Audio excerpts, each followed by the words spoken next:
Welcome back to The Letters, a mini-series, a part of the True Crime Fan Club podcast. I'm your host, Lainey. If you haven't listened to episode 1, please go back and do that now. It will help everything make sense. I've debated on how to proceed with the letters. At first, I wanted to share various inmate stories, but the person I speak to consistently is Milishia. So this season, if you will, I will be sharing our correspondence. Just to recap from episode 1, I started my correspondence with Milishia over the summer.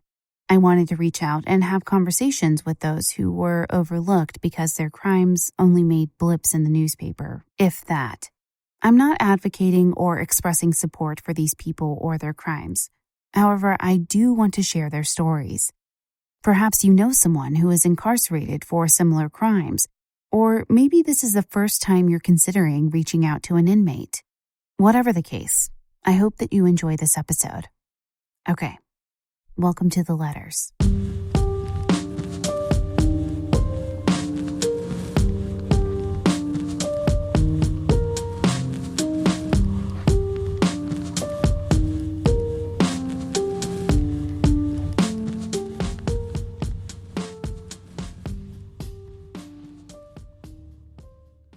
From Milishia, August 26, 2019. Hey Lainey, thanks for the videogram and thanks for wanting to put my story out there, somewhat. So we will first start out with my poem Second Chance. I took a dance with darkness at a young age. The music stopped when I made a bad mistake of taking another's life. That's when I heard a new beat and accepted the light with new insights. The judge saw different and sentenced a 15-year-old to life. All I want is a second chance to show my new rhythm and new dance. A dance of maturity, even a dance of a mind that has purity. Parole would be harmony to my soul. I'm caught up in the moment. I begin to cha-cha into my womanhood. I tango into prosperity. I techno over my downfalls. No dance style can stop me from the applause, whether they want to give it to me or not. Who can judge me or continue to put me down? Even trash gets a second chance go around. Why is society against my taking a new stance? Why can't I have a second chance? I take my bow. That's my poem I wrote. Thanks, and can you also tell them how to contact me, as well as if they write, I would need them to attach a reply stamp. From Lainey, August 28, 2019. I did get it. Your poetry is so beautiful. Thank you for sharing that with me. I will be working on our episode together. I plan to keep it going as much as possible so you can reach out to those listening near and far. I will be putting your info in the notes so they know how to reach you. Thank you for opening up and trusting me with your story. Your family is also welcome to email me, or they can search for the website and find contact information there in case you're not allowed to see email addresses for some reason.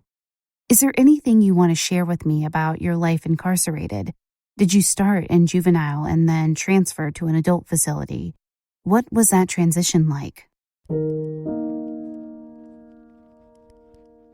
From Milishia, August 28th. Hey Lainey, how are you? I'm fine, taking one day at a time. Yes, I was in juvenile, matter of fact. I was at Griffin, RYDC, from 14 until I turned 16 and had my plea sentencing to life. There was so much concerning my legal case as far as the same attorney that I had represented my father, Willie Mays, 14 years before I was even born. No other attorney was taking on indigent clients, and my attorney only saw me twice before I went to court to plea. Lainey, Google Mass Movement or Google Requiem of the Public Defender Mass Movement, and it talks about my attorney. And if I had paid for one, I would have gotten a lesser sentence because they would have told about my abusive childhood, as well as other mitigating factors. Okay, back to my transition. It was rough coming to prison. I was house separated from other inmates until I turned 17. When I turned 17, I was put into general population, where I had to learn a lot from the older inmates. Some took advantage of my gullibleness, and others had to teach me things like how to use tampons and clean properly, things a young lady would learn from her mother. It was a struggle, yet I made the best of it by furthering my education, doing all the groups the state of Georgia requires, and more. I'm even learning Spanish as well as taking paralegal correspondence so I can help others that can't afford legal help. But the difference with me is that I will give them my all as if they were paying. Well, talk to you later. Have a blessed day. From Lainey, August 28th. I will for sure look him up. Thank you for sharing your story. It's insane to me how callous the system can be and how it isn't really about rehabilitation at all. I can imagine being taken advantage by other inmates. There's this show on TV that shows that side of things. I'm glad you're taking classes for enrichment. I hope that keeps you busy. Who in your family do you remain in contact with, and do they come to visit you? I'm thankful that technology has advanced in a way that this type of communication between us is possible. It must make keeping in touch easier. Did they say why you were denied parole? From Milishia, August 29th, 2019. How are you, Lainey? I'm doing fine. Well, as far as parole goes in Georgia, they give everyone an overall answer to why they were denied. It used to be due to the nature of the crime you are denied parole. Everybody that has gotten denied has always wondered why they would say that, because the nature of the crime will never change. Only the person will through rehabilitation, in which prison offers so little. That is why people are always coming back, recidivism. Now, about 4 years ago, the Parole Board of Georgia had a complaint filed by a male inmate that said the statement the board was saying was offensive. So now it says, due to the circumstances of the crime, we'll see you at date when you will be looked at again. Continue to do better. That's it, Lainey. Every other state actually lets the inmate go in front of the board members in person so they can speak on their behalf. Sometimes the board will send a caseworker to interview lifers. I have never been interviewed, and I've been incarcerated 21 years. Even the new law that was passed for juveniles state that it was cruel and unusual punishment to hold a juvenile for the rest of their life for a crime they committed when they were young, that they deserved a second chance in society. If I had money and could have hired an attorney, I wouldn't be here. Those are the facts. And the justice system was failing for the indigent in 1998. As far as my mother and family, they live in Florida. My mom comes once a year now, and I have a pen pal that supports me by coming to see me, and sometimes financially to get personal hygiene when I need it. I can say this experience I don't regret. It has helped me to become a better person, and I wouldn't change anything about it except I wish no one would have died.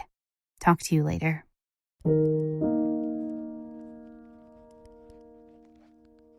From Lainey, August 29th. Good morning. How are you? I'm a bit tired, but chugging on.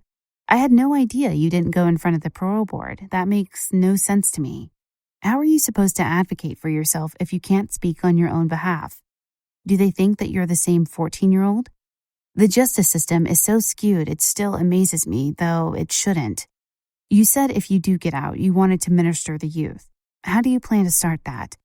I'm judging by your first email that you've been burned by people before who want to help you, but really don't.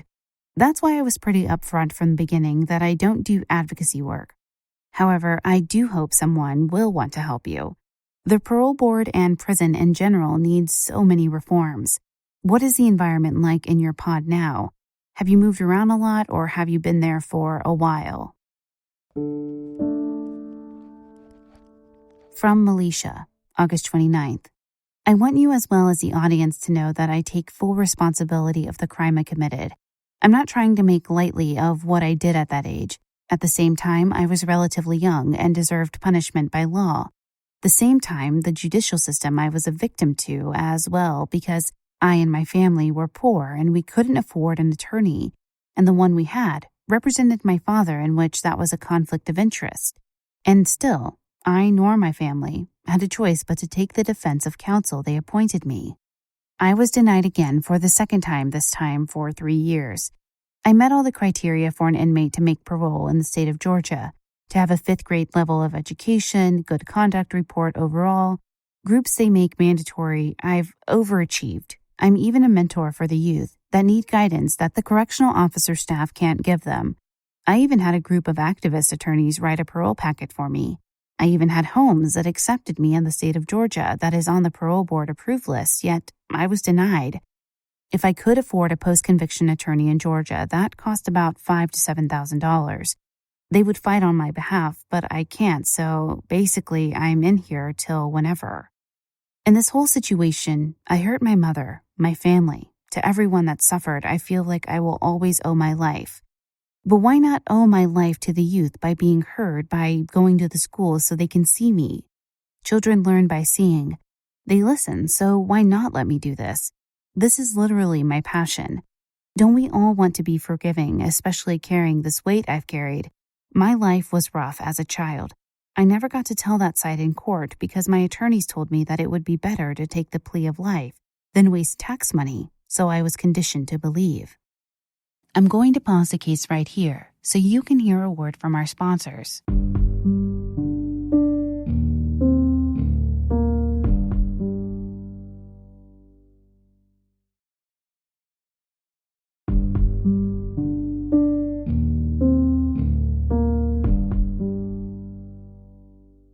From Milishia, August 29th. Hey Lainey, I could advocate for myself when I came up in 2012 and gotten a 6-year denial, or in 2018 when I got 3. The Georgia Parole Board only reviews your file and then the 5 members vote if you should make parole. If 3 of them say no, then the medium of all 3 of the votes determines your denial. How I would minister to the youth is going to the schools and churches telling my story. I also would go to the juvenile facilities to tell my story all over Georgia, and I would redo the way Scared Straight program is done because it does scare them. I'm currently in the faith and character dorm is religious-based, where all different faiths and walk of life are in one dorm, and we learn how to respect their belief and see through their eyes to understand them. It's a spiritual journey. I love it in this dorm. I transferred here in 2012, and I've been here at Lee Arundel State Prison for 7 years. I was at Pulaski State Prison for 12 and a half years before that. Lainey, is it possible to ask the audience if they would like to reach out to me or help in any way, to please contact me with a prepaid stamp attached to their email so I can respond back through JPay? Well, I hope you get all the rest you need, and thanks again for reaching out to me. Good night.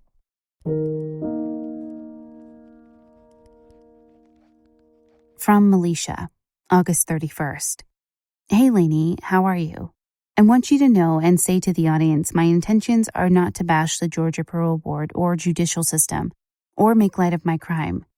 It is to shed light that on all of those areas and let people see that there is a lot of mishaps in every situation and things need to change as a whole, and the world has the power to change it for the best. Please, can you play the chorus and the first verse to the song On the Hate You Give called We Won't Move? I also came across this Mexican proverb. It says they tried to bury us, but they didn't know we were seeds. Prison has made me a better person, but prison has gotten worse than when I first came into it, and I want to enlighten the world on why I'm also ready to get out of it. It's like being on the sinking Titanic, and I refuse to drown in it. I need a lifeboat, and I feel like someone in your audience will be touched by my story and throw me one. From Milishia, August 31st. Lainey, how are you? This is my second email to you today. First of all, I need to know when the episodes will be aired. I know you want my voice to be heard, and I do appreciate it. You told me you have to remain a neutral party.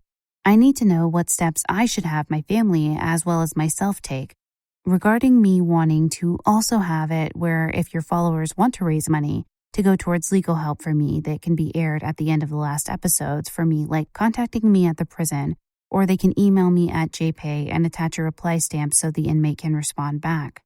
We have a lot to sort out, and I want to know everything as far as progress of the show. Yes, in the past, people acted as if they wanted to help me, yet they just wanted to be nosy. I've been burnt, but I've never shared with them what I have with you. My father is serving a life sentence. He has been incarcerated since I was 3 months old in my mother's stomach. The sad part is that the same lawyer that represented me represented my dad, and I wasn't supposed to have him. I think I told you this, but if a family member has a complaint filed against an attorney, they are not supposed to represent them. I'm never the victim of circumstances because I rise. I just want everyone to know my story. And this time, let the people be the judge of if justice is really justice. Talk to you later, Lainey. Please write me back. From Lainey, September 2nd, 2019. Hey, Milishia. Hope you're doing well. I'm so sorry for the late reply. I've been away for the Labor Day weekend, but in any case, I'm preparing the episodes and hope to release them by the next month. I don't plan to change anything in your letters and will include all the information you provide to me and on the website for listeners. Did you ever talk to your dad while he's been incarcerated? From Milishia, September 3rd. Hey, Lainey, how are you doing? I hope you enjoyed. I'm maintaining and taking one day at a time. Me and my father communicate a little now because I don't reach out to him as much, because he was released after serving 28 years in prison for robbery. And he was released in 2011, and he visited me in October of that year, and we met for the first time. He was very supportive for 4 years, then he was arrested for violating his parole. He was arrested in 2015, and I was very upset with him. I forgive him for not ever being a part of my life due to his breaking the law. But now I choose to cut ties because I want to surround myself with people that are being productive only. Lainey, I will enclose an update of information I want presented to your audience. I'm not trying to paint myself as a victim. I want to let the audience know people change, and not everyone deserves a second chance. But I do. I'm not a lost child anymore, but a woman with direction. So I would like for anyone in your audience that wants to donate as little as $1 to my friend's PayPal, so I can get a lawyer that will help me to get a second chance. Also, I need your link again. I lost it so I can send it to my friend and family. I forgot to mention a lot of my emotional support comes from people I met off writeaprisoner.com. I'm very thankful for that site. When I was at my low, people that I didn't know showed me love and wasn't judgmental. It gave me a sense of hope when I was in despair. From Lainey, September 4th. Hey, lady, thank you for always being so thoughtful in your responses. I think no matter what you do, you will always find people who don't want to believe you've changed and that you deserve to be behind bars. I haven't looked up your case or anything because I think that conversation should happen organically. I know what it's like to not have a father in your life. My biological father was extremely abusive towards my mother, and the cycle of abuse really affected my childhood. I was lucky that my mom decided to send me to live with my grandma, but things could have quickly gone sideways for me. Did your mom have a chance to send you somewhere, or was that not something she could do? I'm just curious what led you to commit your crime. One woman I'm speaking to had a very difficult home life that had a lot of abuse and drugs. She found what she thought was love and family in the streets. That led her to commit some pretty horrendous crimes, but she's aiming to do better for herself if she is paroled. Have you had any psychological testing to determine if you are good to parole? I don't know how a parole board would determine eligibility, but I would think that some type of evaluation would help them. Your family can contact me via my website. Are they still updating your Facebook page? I can reach out to them there too. Just let me know. Talk soon. Lainey.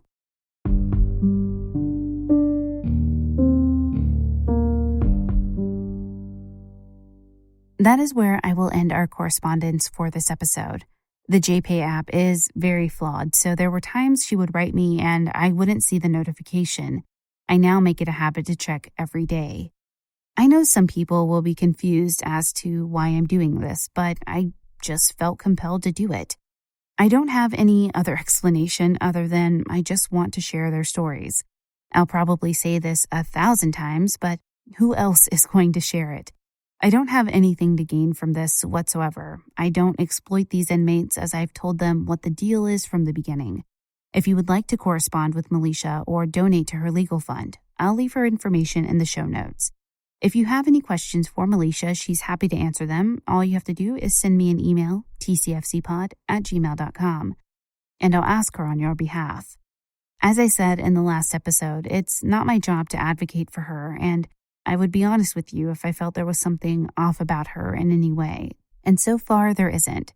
Everyone has their own opinions, and some will wonder why she has a voice, and others will understand why she does. But let me know your thoughts on this miniseries and if you'd like to hear more. I'd like to thank Milishia for trusting me, though I know she won't hear this.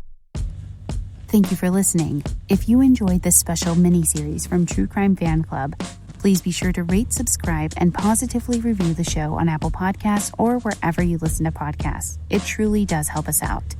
You can find me on most social media platforms, Twitter at TCFCPod, Facebook.com/TCFCPodcast.